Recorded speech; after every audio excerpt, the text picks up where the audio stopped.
Hey guys, what's up? Tom, Current Start Channel. Box, dig in, see what we got for round two.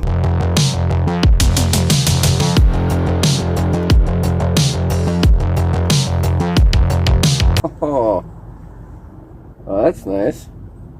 PS, passenger side, FDF dual caliper bracket. That is all kinds of sexy.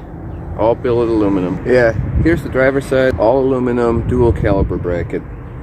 These are almost unnecessarily nice. It's just a caliper bracket, but look at this. Weighs almost nothing. It's got all these fancy cuts in it. Really cool. More shiny tie rods. Looks like last time I misspoke on the first batch of these. The really tiny ones, those are actually the sway bar end links. These are going to be the actual tie rods for the S550. Some kind of spacer. Fancy sticker for your fender. So that just leaves the best for last, the actual knuckle.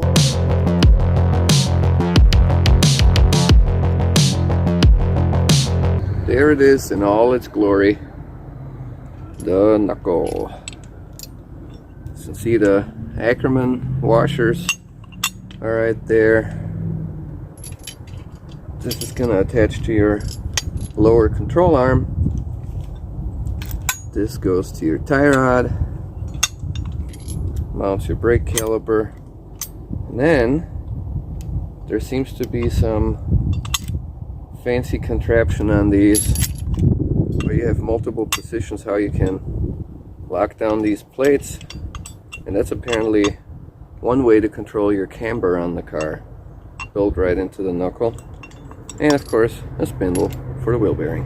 And knuckle number 2. So yeah, this it's gonna be fun to throw on the car.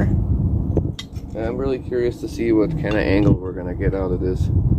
Pretty sure it's gonna be kind of nutty, so looking forward to that, but we're literally about to find out.